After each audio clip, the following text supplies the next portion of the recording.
ఏ సమాజంలోనైనా ఆస్తికులు ఉంటారు, నాస్తికులు ఉంటారు, ఆచరించే వాళ్ళు ఉంటారు, విమర్శించే వాళ్ళు ఉంటారు, సహజం. కొంతమంది అంటున్న మాట ఏంటంటే హిందువులకు దేవుళ్ళ సంఖ్య ఎక్కువ, ఉన్నాయండి 3 కోట్ల మంది దేవుళ్ళు ఉన్నాయండి అవసరమా, ఉన్నాయండి ఎందుకు ఇంతమంది దేవుళ్ళు, వాళ్ళ బలహీనతకి ఇదేమన్నా ప్రతీకనా అని అంటున్నారు.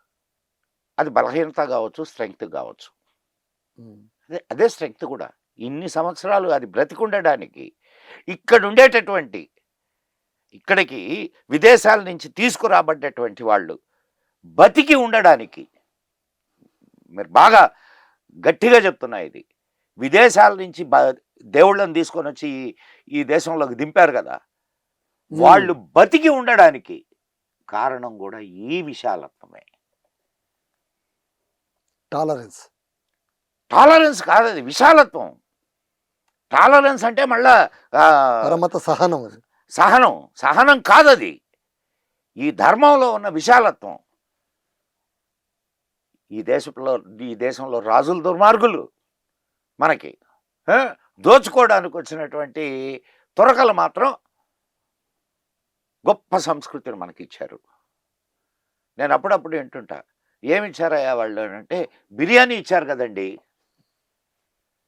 నిజమే కదా సార్, బిర్యానీ అయితే ఇచ్చారు కదా. ఇచ్చారా?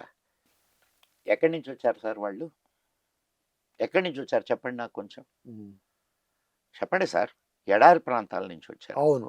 ఎడారిలో బియ్యం పండుతాయా? అవును కదా, పండవు కదా సార్. పండవు కదా. కొన్ని సుగంధ ద్రవ్యాలు పండుతాయా? బిర్యానీ దేంతో అవకాశం తయారు లేదు. చేస్తారు? బియ్యంతోనూ సుగంధ ద్రవ్యాలు ఇవన్నీ వాడే కదా వాడేది. అంటే ఇండియాలోనే అది చేసింది, పేరు వాళ్ళు కొట్టేశారు. ఇప్పుడు నేను చెప్పింది కరెక్టా కాదా? ఇప్పుడు నాకు అనిపిస్తుంది సార్ మీరు చెప్తూ ఉంటే.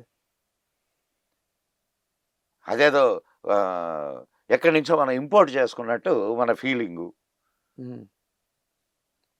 సార్ వాళ్ళకి తినడానికి తిండి లేక ఇక్కడికి దోపిడీకి వచ్చారు సార్. ఈ దేశాన్ని దోచుకోవడానికి వచ్చారు, తినడానికి తిండి. ఈ రోజు కూడా నువ్వు బియ్యం ఆపేస్తే నీళ్ళకి చస్తారు. ఇప్పుడు బంగ్లాదేశ్ పరిస్థితి ఏంది, పాకిస్తాన్ పరిస్థితి ఏంది?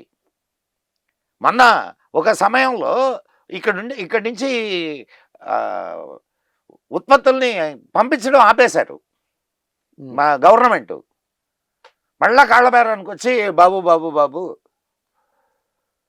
సార్ ఇప్పుడు నాకు అర్థం కానిది ఒకటి, ముస్లింలు మన ఆలయాలపైన దాడులు చేసింది అది మన ధార్మిక విధ్వంసానిక, ఆదాయాన్ని దోచుకోవడానికి, సంపదను దోచుకోవడానికి? రెండు సార్, వాళ్ళకి రెండు.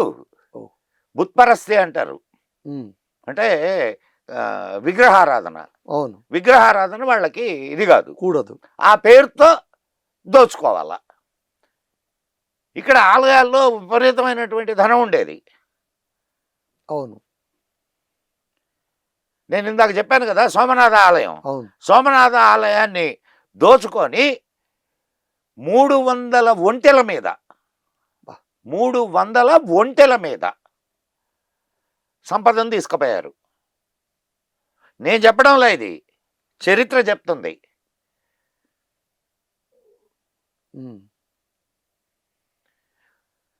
సార్ ప్రతి ఆలయం, సార్ ఆలయం అనగానే మీరేమనుకుంటున్నారంటే, అంటే ఈరోజు ఆ పరిస్థితి ఏర్పడింది మనకి, పోయి దండం పెట్టుకొని ఏదో అనుకొని వచ్చేస్తాం. ఆలయం అది కాదు సార్. ఆలయం అనేక పాత్రల్ని పోషించింది భారతదేశంలో. ఆలయం ఒక ధార్మిక కేంద్రం మాత్రమే కాదు, కుటుంబం అంతా కలిసి వెళ్ళేవాళ్ళు. సో ఫ్యామిలీ బైండింగ్ ఉండేది. ఉత్సవాలప్పుడు వాటప్పుడు మొత్తం గ్రామం అంతా కలిసేది. సో సోషల్ బైండింగ్ ఉండేది, అవునా కదా? అవును. ఏదైనా ఉత్సవం జరుగుతుందనుకోండి, ఆ చుట్టుపక్కల జరిగేటటువంటి ఉత్పత్తులన్నీ తీసుకొని వచ్చి అక్కడ అమ్మేవాళ్ళు. సో ఒక ఆర్థిక పరమైనటువంటి సెంటర్, వ్యాపారం జరిగేది. అండ్ దాని ద్వారా విద్య, వైద్యం, కల్చర్, ఎన్ని ప్రోగ్రామ్స్ జరిగాయి. మా చిన్నప్పుడు జరిగాయి సార్. అవును, హరికథలు, బుర్రకథలు, అవును, భరతనాట్యాలు, సంగీత కార్యక్రమాలు. కాబట్టి ఆలయాలంటే కేవలం మొక్కడానికి కాదు, కాదు, అది ఒక సామాజిక స్థావరం. సామాజిక స్థావరం సార్. సార్ అదో ఆలయాలు భారతదేశంలో ఒక సోషల్ ఇంటిగ్రిటీనే కాదు, నేషనల్ ఇంటిగ్రిటీని కూడా సాధించినాయి. మనకు వినాయక చవితి పక్కన పెట్టండి, వినాయక చవితి రోడ్లలో చేసుకుంటున్నాం. ఇప్పుడు తిరుమల ఉంది. అవును సార్. అవునా? తిరుమలకి ఎక్కడి నుంచి వస్తారు? దేశం మొత్తం నుంచి వస్తారు. అవును. ఈ ఇతర దేశాల నుంచి కూడా వస్తున్నారు. సో వచ్చిన వాళ్ళు థాట్ ఎక్స్చేంజ్ జరుగుద్దా? అవును. అండ్ మనందరం ఒకటి అనే భావన ఏర్పడుతుంది ఖచ్చితంగా. మరి నేషనల్ ఇంటిగ్రిటీని సాధించినట్ట కాదా? నిజమే సార్. సార్ ఈ ఈ ఈ దేశం ఇప్పుడు మన వాళ్ళు చాలామంది చెప్తుంటారు, మన కమ్యూనిస్ట్ బాయలు వింటుంటాను నేను, ఏంది ఈ దేశం ఎప్పుడు ఒకటిగా లేదని. ఇప్పుడు దేశము అని అంటే ఏదో ఒక రాజు లేకపోతే ఒక పాలకుడు పాలించేటటువంటి ఏరియా కాదు సార్. సంస్కృతి, సాంప్రదాయం. మీరు కన్యాకుమారి నుంచి తీసుకుంటే కాశ్మీరం వరకు ఒకే రకమైనటువంటి సంస్కృతి, అవునా కాదా? అవును. వేష భాషలు వేరు కావచ్చు. అవును. భిన్నత్వంలో ఏకత్వం.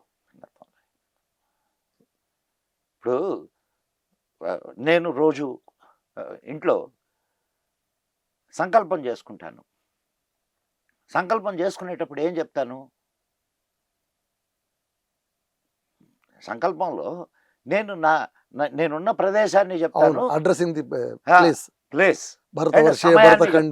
భరతవర్షే భరతఖండే మేరోహ దక్షిణ దిగ్భాగే శ్రీశైలస్య వాయువ్య ప్రదేశే కృష్ణా కావేర్య మధ్యప్రదేశే భాగ్యనగరే మమ వసతు గృహే అని నేనున్న ప్లేస్ అని చెప్పుకుంటాను. తర్వాత ఇదే సంకల్పం కాశ్మీర్లో ఉండేవాడు కూడా చెప్తాడు. ఆయన ప్రాంతాన్ని చెప్పుకుంటాడు. సమయాన్ని కూడా చెప్పుకుంటాం మనం. అవును.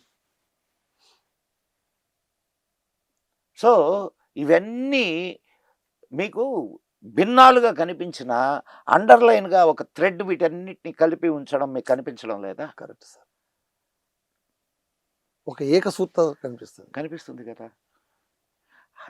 అవి సాధించినాయి సార్ ఆలయాలు. సంస్కృతి దాన్ని సాధించింది. ఈ దేశం అంతా ఒక్కటే అనే దాన్ని సాధించింది. Hi friends, thank you for watching this video. ఈ వీడియో కనుక మీకు నచ్చినట్లయితే దయచేసి లైక్ చేయండి, షేర్ చేయండి. ముఖ్యంగా మా ఛానల్ 24/7 న్యూస్ టీవీని సబ్స్క్రైబ్ చేసుకోండి. ఆ తర్వాత మీ విలువైన అభిప్రాయాల్ని, మార్పులు, చేర్పులు, కావాల్సిన వీడియో ఏమన్నా ఉంటే మన వీడియో కింద కామెంట్ సెక్షన్లో కామెంట్ రూపంలో తెలియజేయండి. నమస్కారం, సాయిదంచిక మాట్లాడుతున్నాను. ప్లీజ్ సబ్స్క్రైబ్, షేర్, లైక్ చేయండి 24/7 టీవీ ఛానల్. హాయ్ నమస్తే, నేను మీ Sonia Akula. Please subscribe to 24/7 news TV. Hi అండి, అందరికీ నమస్తే. నేను Mankota Prasad. Please do subscribe 24/7 news TV. Political, entertainment and infotainment updates కోసం like, share, subscribe 24/7 news TV.